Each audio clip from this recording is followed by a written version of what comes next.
topic trade barrier and restriction in Malaysia. Firstly, I would like to thank everyone for being here today.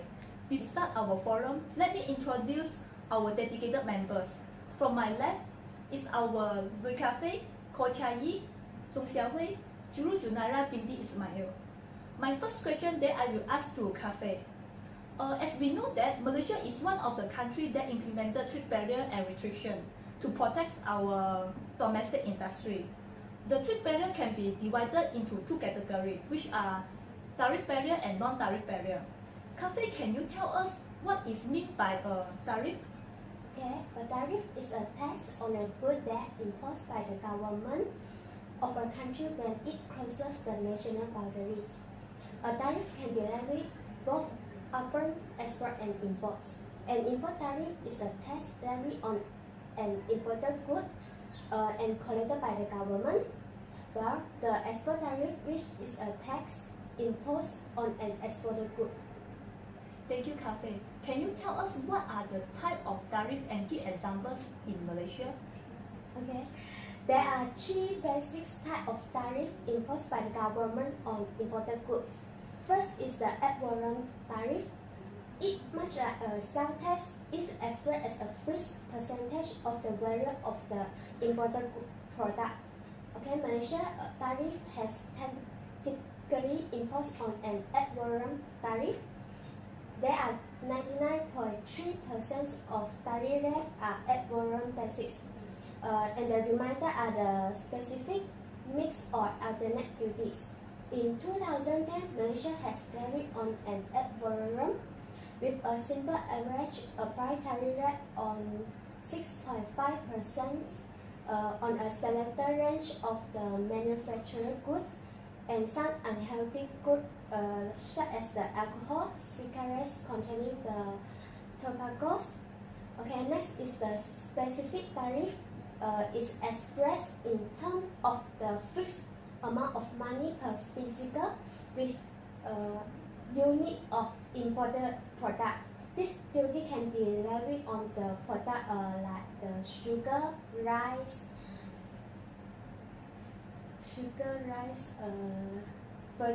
fertilizer or clothes.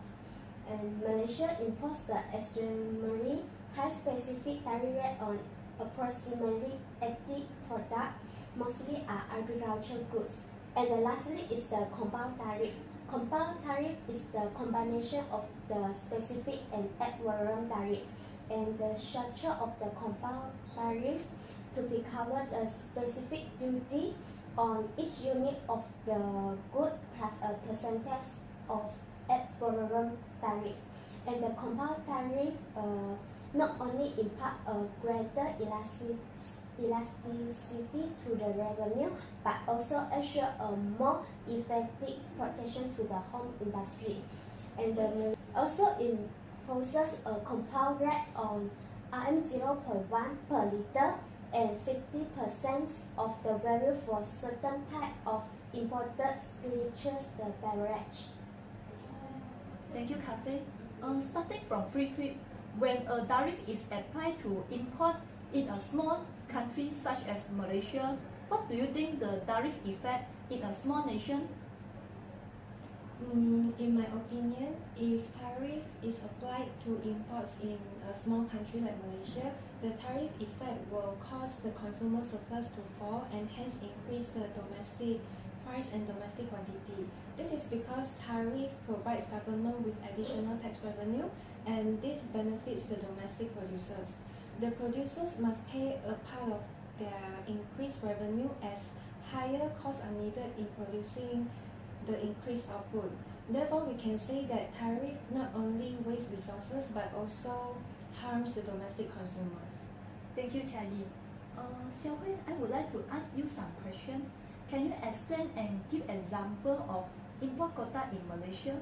Okay, import quota is a physical restriction on the quantity of goods that can be imported during a specific time period. For example, after the food crisis in 2008, the Malaysian government has imposed the rice import quota of 700,000 per ton and increased the rice stockpile from 92,000 tons to 292,000 tons. This was to stabilize the domestic price and to increase and to reach the right self-sufficiency level. And another example was Malaysian palm oil export to Iran was restricted. In 2014, Iran imposed import quota on palm oil, whereby the total palm oil imported cannot exceed 30% of the total oil and fat imported. So as a result, the Malaysian export is dropped by 47%. Thank you. Thank you, Xiao Hui. My next question is, what is the anti-dumping duty and its example? Okay, let me explain first what dumping is. Dumping is actually an international price discrimination whereby a company charges more in its home market than in the export market. So the government has imposed the anti-dumping duty on foreign imports that are priced below the fair market value. So the Malaysian has announced that it will introduce the anti-dumping import duties on the cold-rolled stainless steel products from China, Taiwan, South Korea, and Thailand.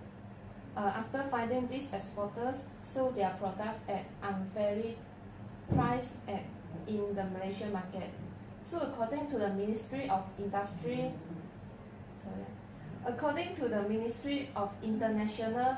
Trade and Industry, this measure will be effective for 5 years from 2018 to 2023. Thank you. Thank you, Xiao Hui. As we know that there are 3 types of license in Malaysia, which are overgeneral license, import license, and export license. Can Chinese tell us what is the difference between import license and export license? Yes, of course. The difference between import license and export license is that import license is a permit that allows the importer to bring in a specific quantity of certain items during a specific period, usually a year. In other words, import licenses are employed as means of restricting the outflow of foreign currency to improve a country's balance of payment position. On the other hand, the export license can be defined as an export control document issued by a government agency to monitor the export of certain items. For example, sensitive technologies, prohibited materials, and dangerous materials are being monitored in terms of export. That's all. Thank you, Chia Yi. Besides license, Malaysia also provides subsidy to our producer. Chia Yi, can you tell us what are the type of subsidy? Actually, there are 2 types of subsidy in Malaysia. The first one is the domestic production subsidy, which is granted to the import competing producers with the purpose to encourage the output and the vitality of the import competing producers. And the next type of subsidy is export subsidy. Agricultural and dairy products are the most common product group where export are being applied. Thank you, Chia Yi. Can you explain how the trade barrier and restriction affect employment in Malaysia? Okay, international trade barrier and the restriction can increase the employment in Malaysia by leading to the development of the local industry, which also increase the demand for the local product. And the local producer will increase the production good to meet the demands and provide more employment opportunity to the locals. For instance, the development of manufacturing and the automotive industry in Malaysia also create many job opportunities. This can increase the national income and reducing the unemployment rate in Malaysia. Thank you, Cafe. The trade barrier and restriction provide many advantages to Malaysia. Juru, can you give 3 advantages of trade barrier and restriction in Malaysia? Okay, sure. There are a lot of advantages actually, but I list 3 of them. First, the basic to increase the national income. Okay, then second, increase employment. Thereby they are reducing reducing unemployment in Malaysia actually. Okay, third, to protect the young industry in Malaysia, something like proton industry and product industry. Thank you, Juru. Besides that, I know trade barrier also improve the balance of payment.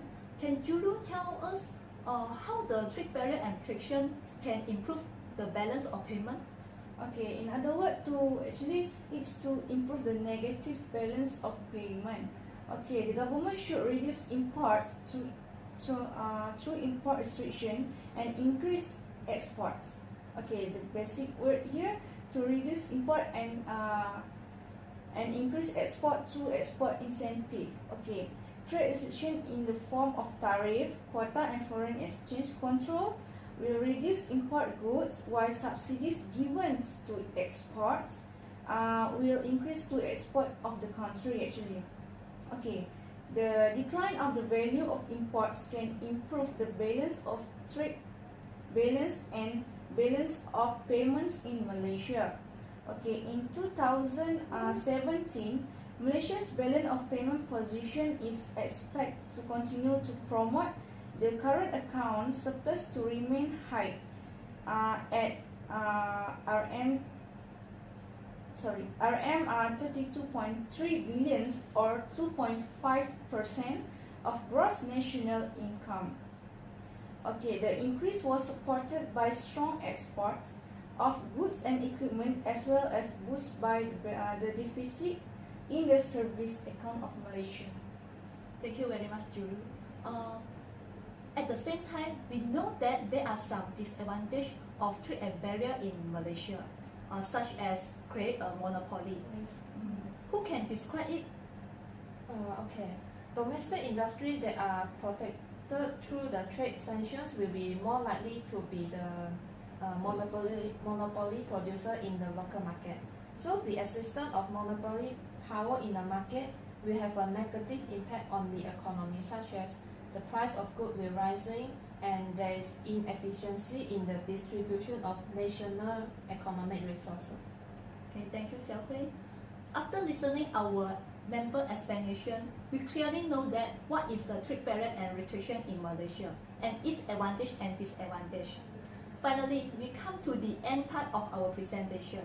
I would like to thank all the members for their contribution on this topic, and I have to say thank you for the audience for the attention. Hopefully, this forum will be beneficial for everybody. Thank you. Thank you.